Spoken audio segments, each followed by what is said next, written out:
मित्रों, जैसा कि आप जानते हैं कि कुछ लोगों ने दिल्ली को वेंटिलेटर पर डाल दिया है और लगातार दिल्ली को अव्यवस्थित करने के लिए जो लोग जिम्मेवार हैं, भ्रष्टाचार और ड्रामा जो है वो घंघोर है और इनकी जो मैनेजमेंट की व्यवस्थाएं हैं वो कमजोर हैं, जिसका एक दृश्य कल भी देखने को मिला कोर्ट कचहरी के अंदर कि कोर्ट ने कहा कि 6 सीटी स्कैन की मशीन्स हैं दिल्ली में 3 करोड़ की आबादी पर, और जब एफिडेविट को चेक किया गया तो वो एफिडेविट भी झूठा पाया गया। लगातार वो लोग जो ईमानदारी कट्टर ईमानदार कहकर अपनी जगह पर बनाए थे और वायदा किया था, वही लोग कहीं ना कहीं भ्रष्टाचार की परिभाषा बन गए हैं और ऐसा हमें लगातार देखने को मिल रहा है।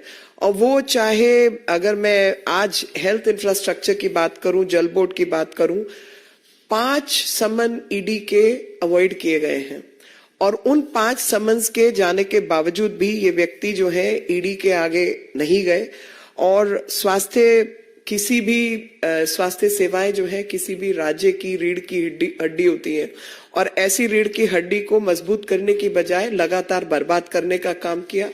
अभी तक शराब घोटाले में जहां पर 2000 करोड़ 2500 करोड़ से ज्यादा जो है वो ईडी ने आकलन किया है कि पैसा जो है वो चुराया गया है देश का, अभी उस पर जिक्र ही चल रहा था और ईडी के समन्स का जवाब नहीं दिया जा रहा था तो जल बोर्ड के अंदर घोटाला सामने आया, हेल्थ इंफ्रास्ट्रक्चर के अंदर घोटाला सामने आया। और अगर मैं हेल्थ की बात करूं तो नंबर ऑफ बेड्स इन्होंने वायदा किया था 30,000 बेड्स बनाने का, वो कोई बेड सामने नहीं है। इन्होंने वायदा किया था कि इंश्योर करेंगे कि जो इंटरनेशनल स्टैंडर्ड्स हैं 5 बेड प्रति 1000 लोगों के ऊपर, वो 2.5 बेड भी प्रति 1000 लोगों के ऊपर नहीं है। जो वायदा किया था कि 900 प्राइमरी हेल्थ सेंटर्स बनाए जाएंगे, वो प्राइमरी हेल्थ सेंटर तो बंद हो गए हैं और काफी सारे प्राइमरी हेल्थ सेंटर्स बंद हो गए हैं और जो संख्या है वो कहीं 200-300 के आसपास पहुंची हुई है। और जो प्राइमरी हेल्थ सेंटर की जगह पर सब हेल्थ सेंटर्स के नाम पे वो मोहल्ला क्लिनिक जो है वो बनाए गए और एक एक जो टिन शेड कहूंगी मैं, जो माचिस की डिब्बियों के बराबर जो इन्होंने पोटा कैबिन बनाए हैं, वो भी 50-50 लाख 40-45 लाख का एक एक खर्चा इन्होंने बताया है। जो सेंट्रलाइज प्रोक्योरमेंट स्कीम थी ड्रग्स की, वो ड्रग के प्रोक्योरमेंट में बात हुई थी पारदर्शिता की, ट्रांसपेरेंसी की, वहां पर सबसे ज्यादा घोटाला जो है वो उसमें पाया गया सीपीए के अंदर और कॉस्ट इफेक्टिव मैनर ऑडिट की रिपोर्ट है, वो भी काम इन्होंने ठीक से नहीं किया है। बजटरी एलोकेशन जो हेल्थ इंफ्रास्ट्रक्चर की है वो भी आप सब जानते हैं कि उसमें भी गड़बड़ है, पर क्योंकि ये मामले अभी कोर्ट कचहरी के आगे हैं, झूठा एफिडेविट इन्होंने फाइल किया है, तो एक नया घोटाला सामने आता है, जल बोर्ड का घोटाला, हेल्थ इंफ्रास्ट्रक्चर का घोटाला।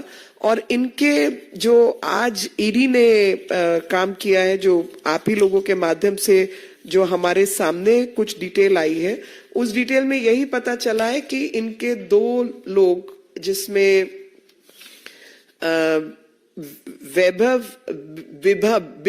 विभव कुमार और शलभ कुमार, साथ में एनडी गुप्ता जो ट्रेजरर हैं आम आदमी पार्टी के, ऐसे कई लोगों के यहाँ लोकेशंस में दिल्ली जल बोर्ड संबंधित और ईडी संबंधित घोटाले में इनके यहाँ पर रेड्स जो है वो चल रही हैं।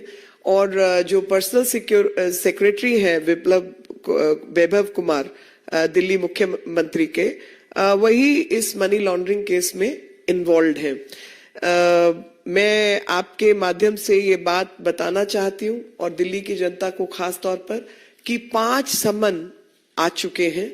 5 समन्स में से एक भी इन्होंने अटेंड नहीं किया है और लगातार झूठ की व्यवस्था इन्होंने कायम की है। और एक ही प्रश्न है कि जब आतिशी मरलेना प्रेस कॉन्फ्रेंस करती हैं, वो तमाम इधर उधर की बात जरूर कर रही हैं, लेकिन ये नहीं बता रही कि अरविंद केजरीवाल ईडी के सम्मन के जवाब में ईडी के सामने कौन सी तारीख को कितने समय पर पेश होने जा रहे हैं। तो आपके माध्यम से मैं ये प्रश्न सीधे तौर पर कर रही हूं कि when are you going to present yourself before the ED. और सीटी स्कैन के बारे में मैंने बताया कि 3 सीटी स्कैन हैं दिल्ली के 3 करोड़ लोगों के ऊपर। स्कूलों के अंदर टीचर्स नहीं है, अस्पतालों में डॉक्टर्स नहीं है, बेड्स यहाँ पर नहीं है, तो पूरी दिल्ली को वेंटिलेटर पर, व्यवस्था को वेंटिलेटर पर डालने का काम जो है वो केजरीवाल ने किया है। और जो लोग वायदा करके आए थे कि हम सबसे ज्यादा ईमानदार, कट्टर ईमानदारी का वायदा करने वाले लोगों ने आज कट्टर बेईमान लोग कौन होते हैं उसको परिभाषित कर दिया है। अनंत सूत्र, एक तरफ सिविलाइजेशन का, सभ्यता का हम वो बातें करते हैं, लेकिन आम आदमी पार्टी ने ड्रामा, भ्रष्टाचार, झूठ का जो अनंत सूत्र तैयार किया है वो लगातार दिल्ली की जनता और देश की जनता जो है उससे परिचित हो रही है। संविधान की सौगंध खाने वाले लोग हैं जी, संविधान और नियम और कानून का ही पालन नहीं करते, सिवाय ड्रामा और भ्रष्टाचार के किया क्या है? उसी पर पुरजोर इनका दारोमदार रहा है। No. This is a press on this subject. We need TB18. Ma'am, अगर हम बात करें जिस तरह से उत्तराखंड में यूसीसी को लाया जा रहा है, मैम कैसे देखती है उसे? क्योंकि महिलाओं को अधिकार देने की बात जो है वो लगातार हो रही है। प्रधानमंत्री नरेंद्र मोदी ने भी कल अपने भाषण में महिलाओं के अधिकार की बात की। ये मेरे आज की प्रेस से संबंधित नहीं है, लेकिन क्योंकि मेरा परम विषय रहा है तो इसलिए मैं इसका स्वागत करती हूँ। और यूनिफॉर्म सिविल कोड तो भारत की कोई भी महिला जो है वो इसका स्वागत ही करेगी। साधारण सी बात है कि विभिन्न नियमों कानूनों में महिलाओं के अधिकारों का ही हनन हुआ। भाई आप क्रिमिनल लॉ देख लो, आप कमर्शियल लॉ देख लो, आप आर्बिट्रेशन देख लो, सब जगह पुरुषों से संबंधित जितने नियम कानून है वो एक है देश में। उसमें जाति, संस्था, इसका उसका कोई भेद नहीं है। सिर्फ जो नियम कानून महिलाओं पर, परिवारों पर लागू होते हैं वहीं पर भेद है। क्योंकि महिला को अधिकार क्या मिलना है, मेंटेनेंस मिलना है, नहीं मिलना है, उसका विवाह में क्या अधिकार होगा, तलाक पे क्या होगा, बच्चे को अडॉप्ट कर सकती है, नहीं, सारे पंगे वहीं पे हैं।